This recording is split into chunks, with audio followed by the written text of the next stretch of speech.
হযরত লোকমান হাকিম নিজের সন্তানকে বলে, তুমি তো ব্যবসার জন্য বাহিরে যেতে চাও। কিসের জন্য? ব্যবসার জন্য বাহিরে যেতে চাও। সব কিছু গুছিয়ে যাওয়ার সময় আমার সাথে দেখা করিও।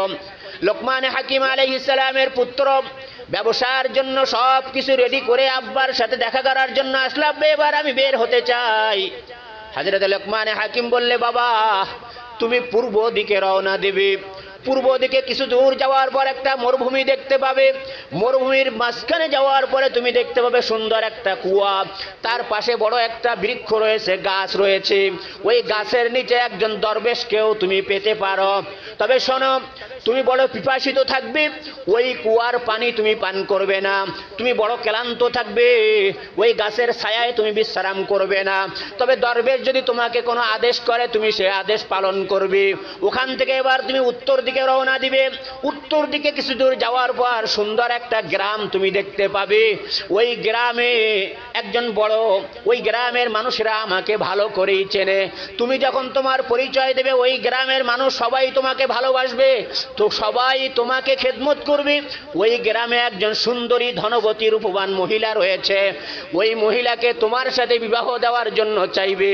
হে আমার প্রিয় পুত্র, সাবধান থাকিও, ওই মহিলাকে বিবাহ করতে মোটেও রাজি হবে না। তবে তোমার সাথে থাকা দরবেশ যদি তোমাকে বলে, তাহলে তুমি বিবাহ করতে পারবে। ওখান থেকে কিছুদিন থাকার পর এবার তুমি আরো উত্তর দিকে রওনা দেবে।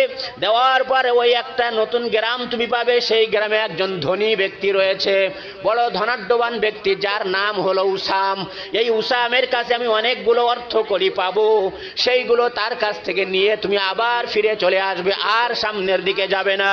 হে আমার প্রিয় পুত্র শোনো, এই উসাম কিন্তু বড় চালাক দ্রুত ব্যক্তি। সে চাইবে তোমাকে সেখানে রাত্র যাপন করানোর জন্য। আমার প্রিয় পুত্র ভালো করে মনে রাখিও, ওই গ্রামে, ওই বাড়িতে খবরদার তুমি রাত্র যাপন করবে না।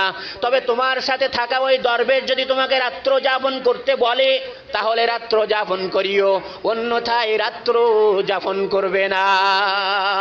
হে আমার প্রিয় পুত্র, আমি যে কথাগুলো বলেছি খুব ভালো করে স্মরণ রাখিও, এবং কোনো কথা যদি তোমার অসুবিধা হয়ে যায়, তাহলে তোমার প্রাণ সংশয় হয়ে পড়বে। এবার হযরত লোকমান হাকিম আলাইহিস সালামের পুত্র রওনা হয়ে গেল। প্রথমে পূর্ব দিকে রওনা দিলেন। যাইতে যাইতে তার সামনে একটা মরুভূমি পড়লো। মরুভূমিতে যাইতে যাইতে বহু দূরে একটা সুন্দর গাছ দেখা যায়।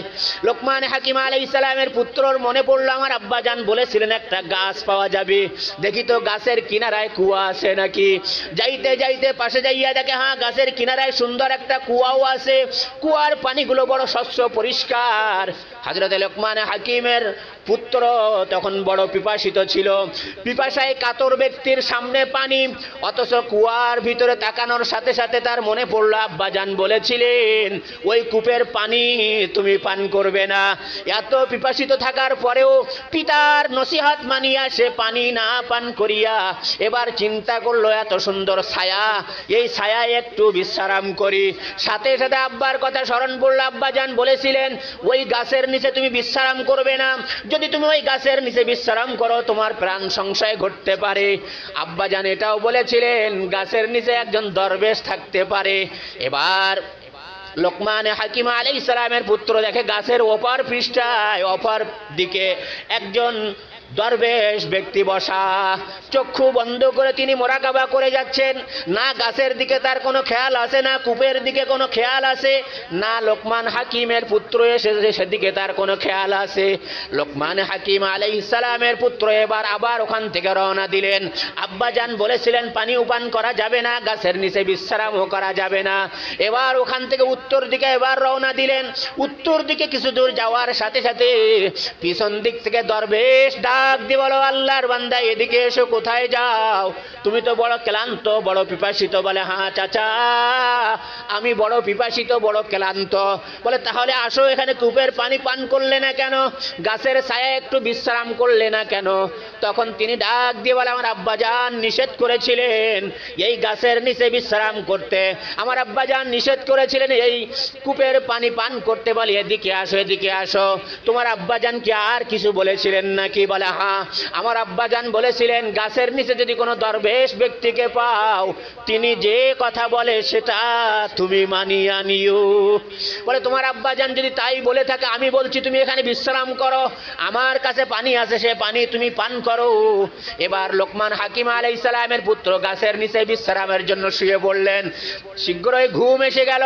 হঠাৎ একটি আওয়াজে হযরত লোকমান হাকিমের পুত্রের ঘুম ভেঙে গেল। দেখে যে দরবেশ একটা লাঠি নিয়ে একটা সাপ মেরে রেখেছে। লোকমান হাকিমের পুত্র জিজ্ঞাসা করলো, দরবেশ চাচা, এই সাপটা কোথা থেকে আসলো? বলে এই সাপটা সব সময় এই গাছের উপরে থাকে।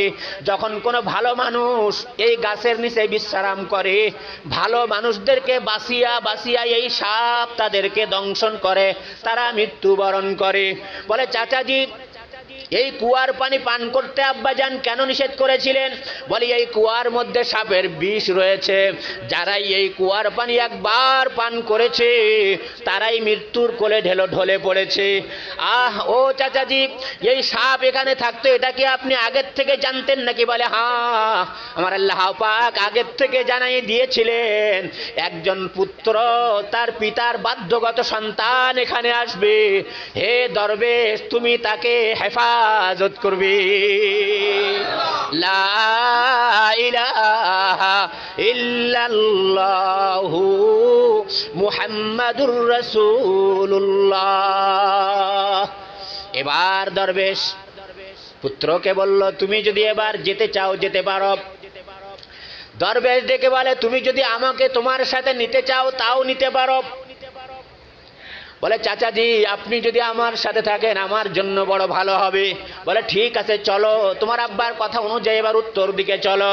যখন উত্তর দিকে যাওয়ার জন্য রওনা দিবে, ঠিক ওই সময় দরবেশ সাপের মাথাটা কেটে নিজের ব্যাগের মধ্যে ঢুকাইয়ে নিলেন।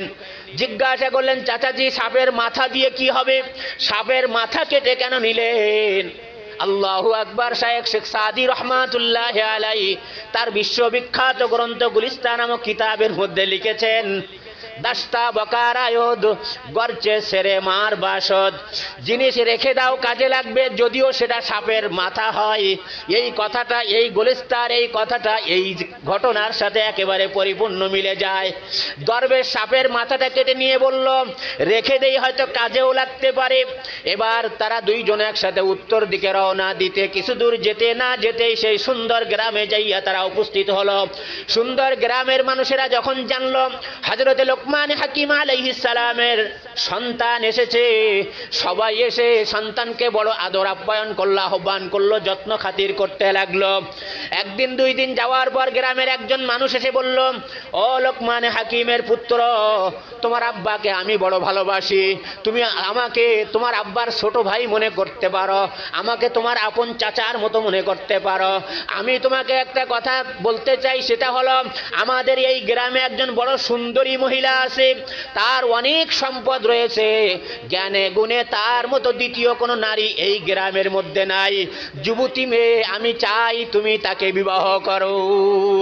এই কথা বলার সাথে সাথে লোকমান হাকিম আলাইহিস সালামের পুত্র আব্বার কথা মনে পড়ে যায়। আব্বাজান বলেছিলেন ওই গ্রামের মানুষেরা তোমাকে ওই মেয়েকে বিবাহ করার জন্য প্রস্তাব দেবে, খবরদার তুমি তাতে রাজি হবে না।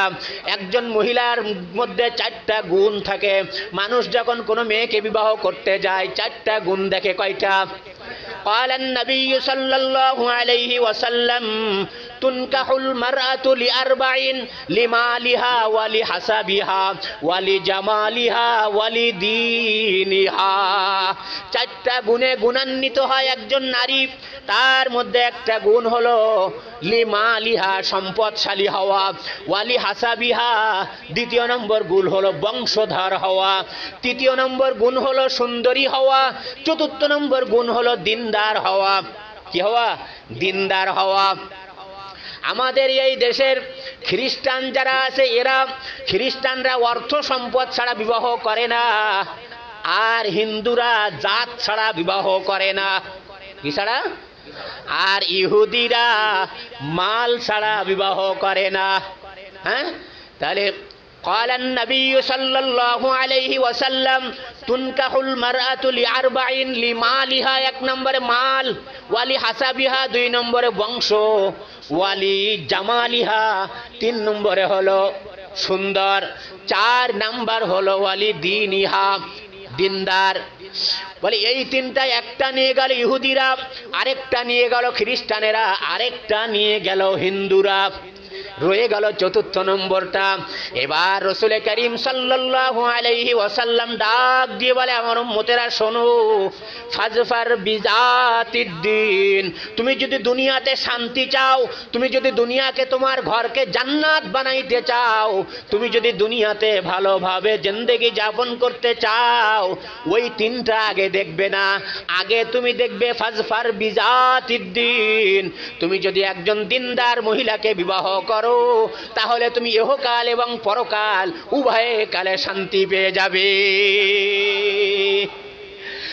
দিনদারের সাথে যদি সুন্দর হয় আরো ভালো দিনদার সুন্দরের সাথে যদি মালদার হয় আরো ভালো দিনদার সুন্দর মালদারের সাথে যদি বংশধর হয় তাহলে তো আরোই ভালো শোনায় সোহাগা ও আমার প্রিয় পুত্র শোনো ওই গ্রামের মানুষেরা তোমাকে বলবে ওই সুন্দরী দিনদার মালদার এবং বংশধর মেয়েকে বিবাহ করার জন্য তবুও আমি তোমার পিতা বলছি সেই বিবাহতে তুমি রাজি হবে না এবার লোকমানে হাকিম আলাইহিস সালামের পুত্র বলল চাচা মাফ করবেন আব্বা জান এরকম সফরের মধ্যে আমাকে বিবাহ করতে নিষেধ করেছেন চাচাজি চলে গেল এরপরে আরো গ্রামের মানুষ যখন দেখা করতে আসছে তখন জিজ্ঞাসা করলো তাদের কাছে ওই মহিলা সম্পর্কে তারা বলল হে লোকমান হাকিমের পুত্র এই মহিলা বড় রাক্ষসী মহিলা ইতিপূর্বে তার 9টা বিবাহ হয়েছে যেই যার সাথে তার বিবাহ হয় বাসর ঘরে যাওয়ার সাথে সাথে সেই যুবক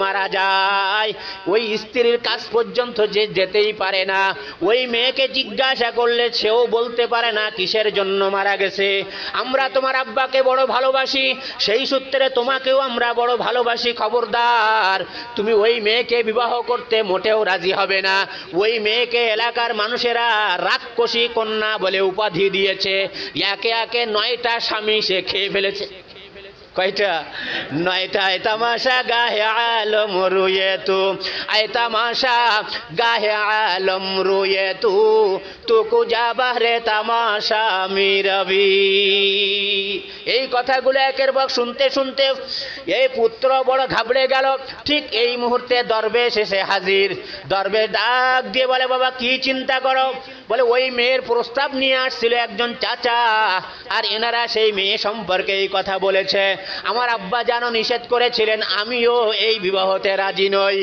দরবেশ ডাক দিয়ে বলে তোমার আব্বাজান কি আর কিছু বলেছিলেন বলে হ্যাঁ বলেছিল দরবেশ চাচা যদি কিছু বলে সেটা তুমি মানিয়ে নিও তখন দরবেশ ডাক দিয়ে বলে হে লোকমান হাকিমের পুত্র আমি তোমাকে বলছি তুমি এই বিবাহতে রাজি হয়ে যাও मेरे जिंदगी का हासिल मेरे जिस्त का सहारा तेरी आशिकू में जीना तेरी आशिकू में मरना मुझे कुछ खबर नहीं थी तेरा दर्द क्या है यार अब तेरी आशिकू से सीखा तेरी संग दर पे मरना किसी अहल दिल की सोहबत जो मिली किसी को अख्तर उसे आ गया है जीना उसे आ गया है मरना চাচাজি আমার বড় ভয় লাগে আব্বাজান নিষেধ করেছিলেন আর এই সমস্ত মানুষেরা যা বলতেছে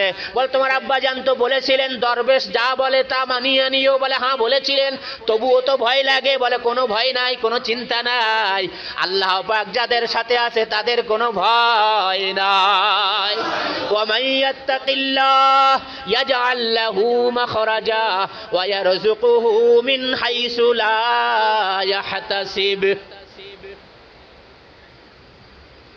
লোকমান হাকিম আলাইহিস সালামের পুত্র রাজি হয়ে গেল এলাকার মানুষের মধ্যে একটা শোরগোল শুরু হয়ে গেল আমরা এবার 10 নম্বর লাশ দেখব কয় নম্বর 10 নম্বর লাশ দেখব কেউ কেউ বলতে লাগলো বড় মালের অভাব হয়েছে মনে হয় সুন্দরীর অভাব হয়েছে মনে হয়। কেউ বলতেছে সুন্দরীর পাল্লায় পড়ে গেছে, কেউ বলতেছে মালের নেশায় পড়ে গেছে, তার নিজের জানটা দেওয়ার জন্য ব্যস্ত হয়ে গেছে। এই সমস্ত কথা শুনে লোকমান হাকিম আলাইহিস সালামের পুত্রের মন আরো খারাপ হয়ে যায়। দরবেশ চাচা ডাক দিয়ে বলে, কোনো চিন্তা করো না, আল্লাহ পাক যাকে হেফাজত করে তাকে কেউ মারতে পারে না। আর হায়াতের সীমানা যদি শেষ হয়ে যায়, 1 সেকেন্ডও তুমি বেশি যাইতে পারবা না। বিবাহের আয়োজন হয়ে গেল, বিবাহ হয়ে গেল। সন্ধ্যা এবার বর বাসর ঘরে প্রবেশ করবি। তখন দরবেশ ডাক দিয়ে বলে, শোনো, আমি যে কথাগুলো বলছি খুব মনোযোগ দিয়ে শোনো। বাসর ঘরে ঢোকার পর তুমি বেশি কথা বলবে না, অল্প 2-4টা কথা বলে তোমার স্ত্রীর জামা এবং পায়জামা নিয়ে চলে আসবে, পরনের 1 জোড়া পোশাক নিয়ে চলে আসবে, তারপরে আবার তোমাকে যেতে বলবো তখন যাবে। লোকমান হাকিম আলাইহিস সালামের পুত্র বাসর ঘরে প্রবেশ করলো। ওদিকে যারা লাশ বহনকারী, সেই যুগে তাদেরকে ডোম বলা হতো, ডোম, যারা লাশ নিয়ে যায়, তারা বলতেছে আজকে আর কোথাও যাওয়া যাবে না, সকালবেলা রাক্ষসী কন্যার জামার লাশ বহন করা লাগবে, সবাই এখানে থেকে অন্য কোথাও যাওয়া লাগবে না। তারাও অপেক্ষা করতেছে রাক্ষসী কন্যার জামাই লোকমান হাকিম আলাইহিস সালামের পুত্রর লাশ নিয়ে যাওয়ার জন্য। গ্রামের মানুষেরা সবাই উৎসুক, দেখা যাক সকালে কি হয়। এবার লোকমান হাকিম আলাইহিস সালামের পুত্র তার নববধূর ঘরে প্রবেশ করলো। ঘরে প্রবেশ করার সাথে সাথে পুরা ঘরটা তার কাছে অন্ধকার মনে হলো, কিন্তু অন্ধকারের মধ্যে তার স্ত্রী এত সুন্দরী, একবার তাকাইলে দ্বিতীয়বার চোখ ফেরানো যায় না। জোরে বলো সুবহান। তাকাইয়া রইল। ওদিকে নববধূ লোকমান হাকিম আলাইহিস সালামের পুত্র এত সুন্দর, তাকে দেখে চোখ ফিরাইতে পারছে না। একে অপরের সাথে কথা বলতে বলতে খাটের উপরে বসে গেছে। এদিকে দরবেশ বড় চিন্তায় পড়ে গেছে। তাকে বলেছিলাম বেশি দেরি না করতে। এবারে দুজন কথা বলতে বলতে হঠাৎ মেয়েটা হু হু করে কেঁদে উঠল। জিজ্ঞাসা করলো, তুমি কাঁদো কেন? বলে, আপনার মতো এত সুন্দর একজন ব্যক্তি, আপনার মতো, আপনার আব্বার মতো মহাজ্ঞানী ব্যক্তির একজন সন্তানকে আমি স্বামী রূপে পেয়েছি, কিন্তু আপনার কদম তলে আমি কতক্ষণ থাকতে পারবো জানি না। ইতিপূর্বে আমার 9 জন স্বামী ইন্তেকাল করেছে, তাদের সাথে এরকম এক জায়গায় বসে 2টি কথা বলারও সুযোগ আমি পাইনি। এই কথা বলার সাথে সাথে লোকমান হাকিম আলাইহিস সালামের পুত্রের ওই দরবেশের কথা মনে পড়ে গেছে। সাথে সাথে ডাক দিয়ে বলে, আমার প্রিয়তমা স্ত্রী, এখন কথা বলার সময় নাই, তুমি তাড়াতাড়ি তোমার পরনের 1 জোড়া পোশাক আমার কাছে দাও। তাড়াতাড়ি 1 জোড়া পোশাক নিয়ে বেরিয়ে আসলো। দরবেশের কাছে যাওয়ার সাথে সাথে দরবেশ ডাক দিয়ে বলে, বাবা, তুমি বড় অন্যায় করেছো, বড় ভুল করেছো। আমি তোমাকে বলেছিলাম ঘরে যেয়ে বসবে না, তুমি কেন বসেছিলে? বলে, দরবেশ ডাক দিয়ে বলে, বসাটা বড় অন্যায় হয়ে গেছে। তখন লোকমান হাকিম আলাইহিস সালামের পুত্র ডেকে বলে, চাচাজি, আমার বড় ভুল হয়ে গেছে, ক্ষমা করে দেন। বলে, তুমি যদি আরো কিছুক্ষণ সময় বসতে, তোমার প্রাণ বাঁচানো যেত না, তুমি বড় বিপদগ্রস্ত হয়ে যেতে।